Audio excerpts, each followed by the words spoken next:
دیکھیے ایک ہوتا ہے غلام اور ایک ہوتا ہے نوکر. یہ دو چیزیں ہمارے سامنے، نوکر اور غلام. جب ہم ان دونوں کی بات کرتے ہیں تو عام طور پر ہمیں یہ لفظ نظر آتا ہے کہ غلام بھی اپنے مالک کی جو ہے وہ اطاعت کرتے ہوئے نظر آ رہا ہے، غلام جو ہے، اور جو نوکر ہے وہ بھی اطاعت کرتے ہوئے نظر آ رہا ہے. اسے جس کام پر لگا دیا گیا اس نے وہ کام سر انجام دے دیا.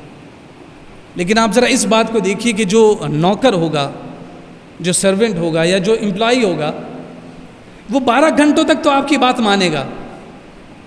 13ویں گھنٹے میں وہ آزاد ہے، اب وہ آپ کی بات نہیں مانے گا. لیکن جو غلام ہے، جب تک وہ غلام ہے وہ اپنی زندگی کے ایک ایک لمحے میں آپ کی بات مانے گا. اگر ان دونوں باتوں کو ہم اپنے سامنے رکھیں اور پھر ہم اپنا محاسبہ کریں کہ ہم اپنے رب کے غلام ہیں، رب کے بندے ہیں یا رب کے نوکر ہیں.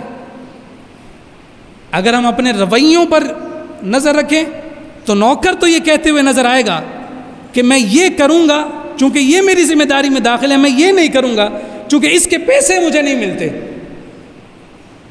تو اگر ہم اپنا محاسبہ کریں تو ہم یہ تو کہتے ہیں کہ ہم یہ کریں گے، لیکن یہ اس کا کرنا ہمارے نفس پر بھاری ہے، میں یہ نہیں کروں گا.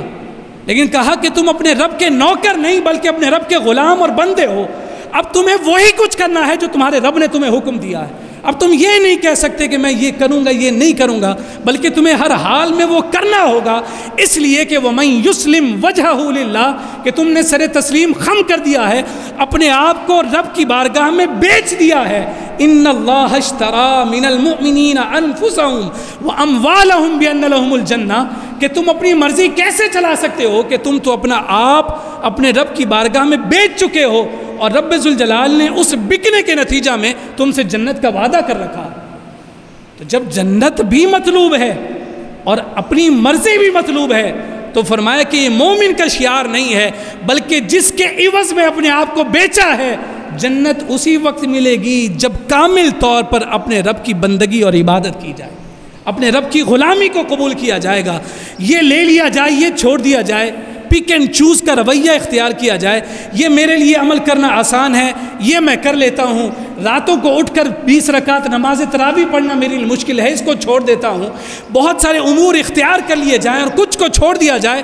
تو فرمایا کہ یہ حقیقی طور پر نہ اسلام ہے، نہ ایمان ہے، نہ احسان ہے، بلکہ یہ تو تمہارے رب کے بندہ ہونے کے بھی خلاف ہے کہ تم تو اس رب کے بندے ہو، اس کی بندگی کرنے والے ہو، اس کی عبادت کرنے والے ہو، اس کے غلام ہو. جب غلام کی اپنی مرضی نہیں ہوتی تو تم اپنی مرضی اسلام کے سامنے کیسے چلا سکتے ہو؟ تم پھر کیسے کہہ سکتے ہو کہ میرا جسم ہے، میری مرضی ہے؟ بلکہ مرضی تو اسی رب ذوالجلال کی ہے کہ جس کے ہاتھ پر تم نے اپنے آپ کو بیچ دیا ہے. اب جسم تمہارا ہوگا، مرضی رب ذوالجلال کی ہوگی، عمل تمہارا ہوگا، اس عمل میں منشا تمہارے رب کی ہوگی. اب تم نے جانا وہیں ہے جہاں جانے کا رب نے حکم تمہیں دیا ہے، تم نے رکنا اسی جگہ سے ہے جہاں سے رکنے کا تمہارے رب نے حکم دیا ہے. تب ہی جا کر تم اپنی بندگی کے مرتبے کو پا سکتے ہو.